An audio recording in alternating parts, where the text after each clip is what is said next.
En Rusia crearon el primer reactor para una nueva central nuclear flotante. Levantaron en el aire un helicóptero modular único con motor nacional y además realizaron un trabajo importante en el espacio exterior.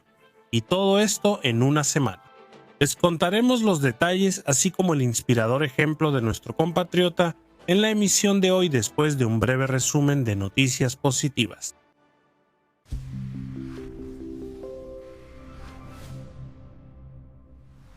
Otro lote de casas multifuncionales, Su-35S, fue entregado a las tropas.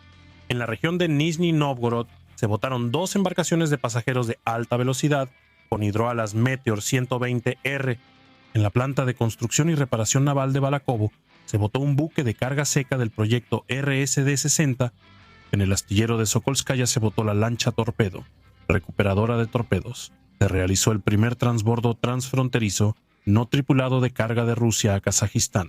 En la antigua planta de Toyota en San Petersburgo se inició la producción del primer automóvil de la nueva marca premium rusa Steo. La planta mecánica de Chipetsky lanzó la producción de componentes para centrales nucleares de baja potencia. En Nizhny Novgorod se inauguró una planta de producción de robótica. En Dagestán, una línea de producción de vidrio de bajo consumo energético. En Podolsk se puso en marcha el ciclo completo de producción de un medicamento oncológico vital. Estudiantes rusos de secundaria ganaron 12 medallas en la Olimpiada Internacional Abierta de Biología.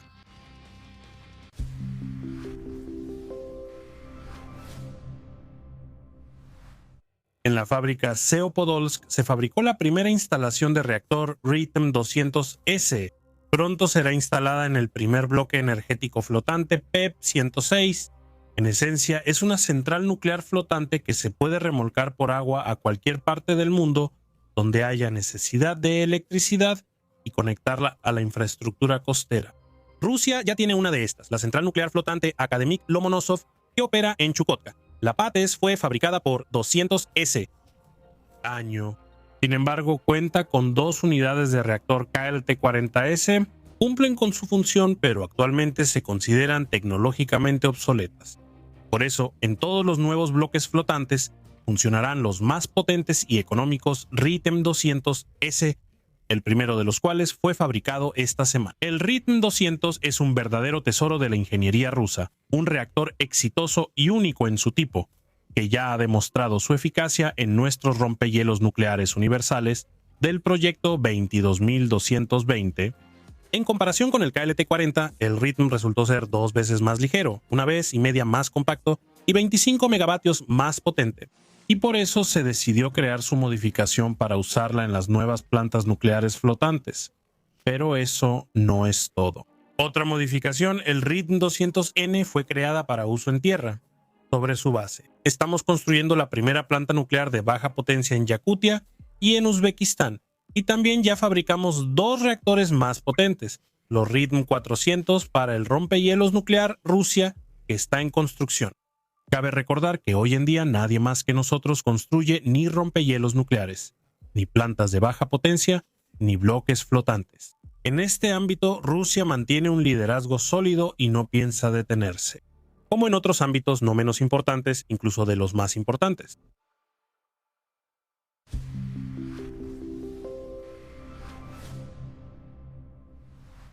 El lunes comenzaron las pruebas de vuelo del helicóptero modernizado K-226T. Antes tenía un motor y aviónica extranjeros, pero ahora por primera vez despegó con el nuevo motor ruso BK650BU. El UBK650BU es el primer motor nacional que cubre el muy demandado segmento de helicópteros ligeros con un peso máximo de despegue de hasta 4 toneladas. Tiene una potencia aumentada de hasta 750 caballos de fuerza en modo de emergencia y mejores características específicas. Entre otras ventajas están la modularidad de la construcción y el sistema digital de regulación automática. El motor es capaz de funcionar a una altitud de hasta 7 kilómetros en un rango de temperaturas desde menos 55 hasta más 60 grados Celsius. Se instalará no solo en el K-226T, sino también en los helicópteros Ansat, así como en los aviones de entrenamiento Yak 152 y en drones pesados. El propio K-226T también merece una descripción un poco más detallada. El conjunto de módulos intercambiables permite transformar el helicóptero en diferentes configuraciones en solo 45 minutos. Puede ser de carga, de pasajeros, sanitario, de rescate o policía. El motor funciona a alturas de hasta varios kilómetros y temperaturas extremas en grados Celsius. El helicóptero ofrece un buen rendimiento en condiciones de aire enrarecido, resistencia a vientos laterales fuertes y una alta velocidad de ascenso. Gracias a su tamaño compacto, la máquina puede usarse en áreas de tamaño reducido, incluyendo embarcaciones de bajo tonelaje. Además del motor, el K226T, que ha comenzado las pruebas, cuenta con aviónica y sistemas de control modernizados, un sistema de cableado a bordo actualizado y otros componentes de fabricación rusa.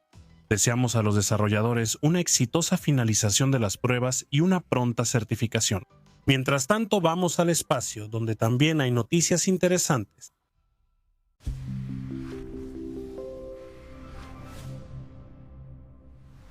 El miércoles, los cosmonautas rusos Sergei Kut-Sverchkov y Sergei Mikaev realizaron la primera caminata espacial del año. Tenían 3 tareas importantes por delante que les llevaron más de 6 horas en completar.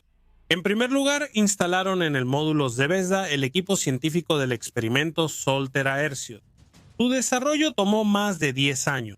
El experimento en sí está diseñado para durar de 2 a 3 años y está dirigido principalmente a comprobar hipótesis sobre las erupciones solares en el rango de terahercios. Los datos obtenidos permitirán estudiar más a fondo los procesos que ocurren en el Sol y, en el futuro, podrían servir como base para sistemas de monitoreo regular de la actividad solar. En segundo lugar, los cosmonautas desmontaron el casete del experimento espacial Ekran-N. Le dedicamos todo un episodio el año pasado, ya que realmente es interesante. La instalación fue creada para cultivar en el espacio semiconductores a base de arseniuro de galio, un material necesario para la producción de paneles solares, instalaciones láser y diodos emisores de luz. Potencialmente, en el futuro sería posible colocar fábricas enteras en órbita, pero para eso es necesario confirmar la validez de la idea misma. En eso están ocupados ahora nuestros cosmonautas.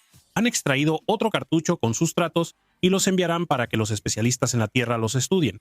En tercer lugar, durante el trabajo fuera de la EI se extrajo el contenedor del equipo del experimento Bioregistro.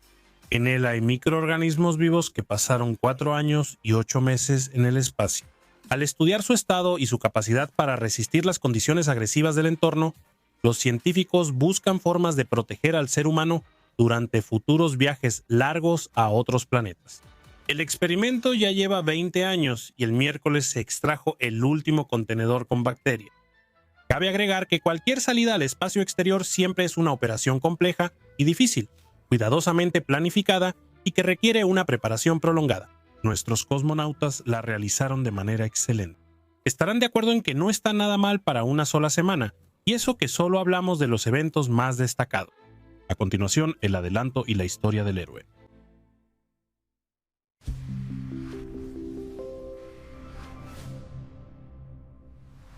En el lejano año de 1861, estalló la famosa guerra civil entre el norte y el sur en América.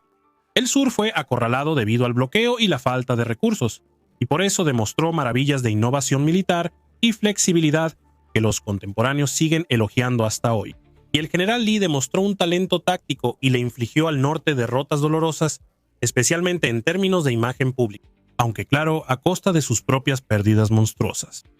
El norte, por su parte, al principio no luchaba de manera muy efectiva, y eso sorprendía a muchos. ¿Cuándo vamos a empezar realmente a golpear a los sureños? Los problemas con el alto mando y la excesiva cautela eran un obstáculo. Pero llegó un momento en que prolongar la guerra un año más se volvió imposible por razones políticas. La gente simplemente se cansó de esperar y de soportar la inflación y el aumento de los impuestos.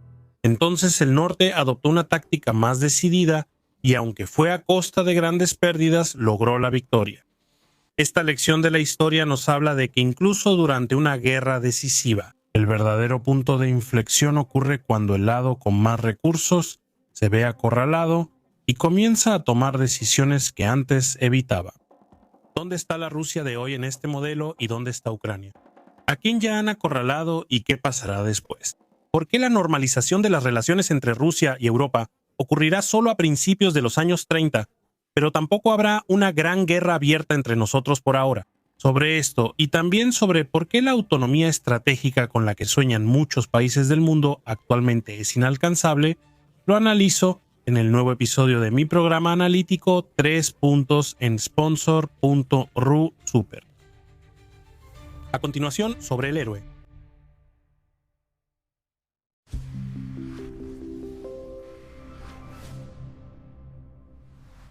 El 20 de mayo, el ruso Rustam Nabiev se convirtió en la primera persona en la historia en conquistar el Everest sin piernas. Subió a la montaña más alta del mundo por sí mismo y únicamente usando sus manos. Rustam perdió las piernas en 2015 durante el colapso de un cuartel en Omsk. Durante 7 horas estuvo atrapado bajo los escombros y escuchó cómo morían sus compañeros de servicio. A Rustam lo sacaron al final. Los médicos apenas lograron salvarle el brazo, pero no pudieron salvarle las piernas. Luego siguió una larga lucha por la vida, 2 muertes clínicas. Y cuando la amenaza pasó, comenzó lo más difícil, encontrar su lugar en su nueva realidad. Rustam eligió el alpinismo. Con sus propias manos conquistó el Elbrus, luego su primer 8000, el Manaslu, después el Kazbek, el Kilimanjaro y el Aconcagua. El Everest seguía siendo un sueño. Durante mucho tiempo trataron de disuadirlo, pero aún así fue. Para demostrarse a sí mismo y a otras personas que se encuentran en una situación difícil, que la voluntad de vivir rompe cualquier barrera. Y lo demostró. Rustam Nabiev hoy es padre de 3 hijos. Su esposa Indira, a quien conoció 5 años antes de la tragedia en Omsk, no lo abandonó en el momento difícil. Y eso también es una hazaña de amor y fidelidad. Felicitaciones por el logro y les deseamos nuevas victorias.